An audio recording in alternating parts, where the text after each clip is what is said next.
बिस्मिल्लाहिर्रहमानिर्रहीम।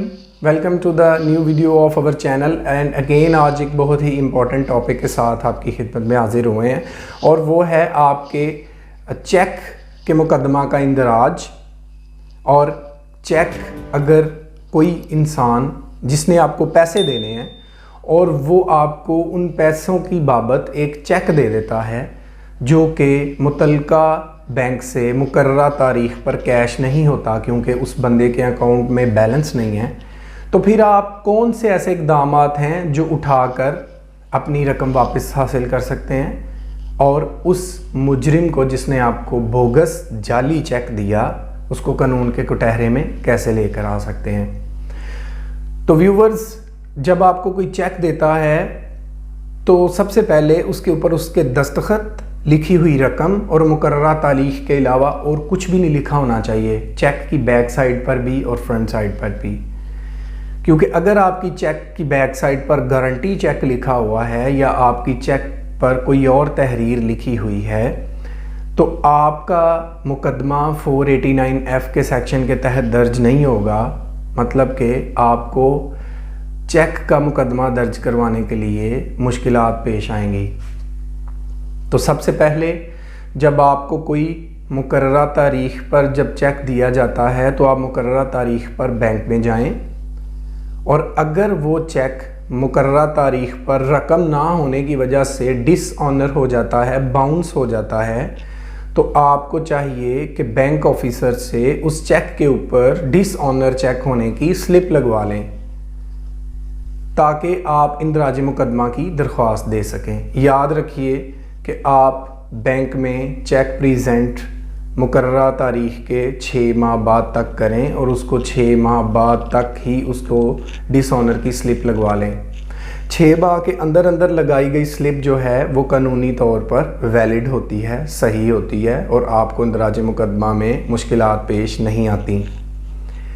उसके बाद जब आप इंदराज मुकदमा की दरख्वास्त दें तो अगेन मैंने आपको पिछली वीडियो में बताया था कि FIR के इंदराज के लिए बहुत ज़रूरी कुछ चीज़ें होती हैं जो आप अपने पास से ही दरख्वास्त लिखकर थाना में इंदराज मुकदमा की ना दें। मैंने बहुत से केसेस में ऐसे देखा है कि लोग खुद ही एप्लीकेशन लिख के दे देते हैं तो अदालत से फिर उनको खातिर खा इंसाफ नहीं मिलता। कानूनी पेचीदगियाँ रह जाने की वजह से उनका जो मुल्ज़िम है वो अदालत से रिलीफ ज़मानत पर रिहा हो जाता है या बरी भी हो जाता है। तो इसलिए FIR जो है वो एक केस का मगज़ होता है। आपको जब चेक के मुकदमा के लिए आप FIR की दरख्वास्त दें तो उसको अपने लॉयर से ज़रूर डिस्कस कर लें, उसको एक दफ़ा ज़रूर रिव्यू करवा लें क्योंकि उसमें कुछ बुनियादी अज्जा होते हैं जो FIR में होने ज़रूरी होते हैं। FIR के अंदराज के बाद अगर मुल्ज़िम अदालत से ज़मानत पर रिहा हो जाता है या फिर उसको सज़ा भी हो जाती है तो सज़ा के बाद भी आपकी रकम जो है वो बिल्कुल भी डेड नहीं होती, मरती नहीं है। अगर 489F की तमाम प्रोसीडिंग्स के बाद मुल्ज़म जेल से रिहा होकर 3 साल सज़ा काट के वापस आ जाता है तो अगेन आपके पास एक और रेमेडी है, वो है order 37। Order 37 civil procedure code के मुताबिक आप अगेन सिविल कोर्ट में उसके ख़िलाफ़ रिकवरी ऑफ अमाउंट का दावा दायर कर सकते हैं। दावा दायर करते हैं जो कि समरी ट्रायल कहलाता है। समरी ट्रायल का मतलब है कि वो दावा आम जो केसेस हैं उन जितना टाइम नहीं लेता बल्कि प्रायोरिटी बेसिस पर तरजीही बुनियादों पर उसको जल्दी से वाइंड अप किया जाता है, ख़त्म किया जाता है ताकि आपको आपकी रकम फ़ौरन से वापस दिलाई जा सके। और ऑर्डर 37 के दावे में अदालत ये करती है कि अगर उस शख्स के नाम पे कोई भी जायदाद या प्रॉपर्टी है तो वो उसको नीलाम करके अदालत आपके जो रकम है वो उसको अदा करती है।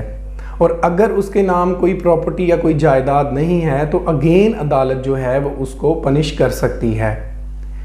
तो ये इक़दाम हैं जो आप अपने 489F चेक की सूरत में, चेक के मुकदमे की सूरत में इन इक़दाम को मद्देनज़र रखें ताकि आपको अदालत से और इस माशरे से प्रॉपर तरीके से इंसाफ मिल सके। याद रखिए कि लाइल्मी और अनअवेयरनेस जो है वो आपके केसेस को ख़राब करती है। अदालत और वकला जो हैं वो अक्सर इस बात को लोगों को बताने की कोशिश करते हैं कि आपकी लाइल्मी ही आपका नुकसान करती है। تو یہ چیزیں آپ کے جاننے کے لیے بہت ضروری ہیں، کیونکہ معاشرے میں چیکس کی اور لین دین کی ٹرانزیکشنز ہوتی رہتی ہیں، تو آپ کے پاس یہ نالج ہونا بہت ضروری ہے۔ نیکسٹ ٹائم اسی طرح ایک امپورٹنٹ ٹاپک کے ساتھ آپ کی خدمت میں حاضر ہوں گے، تب تک کے لیے اجازت دیجیے، اللہ حافظ۔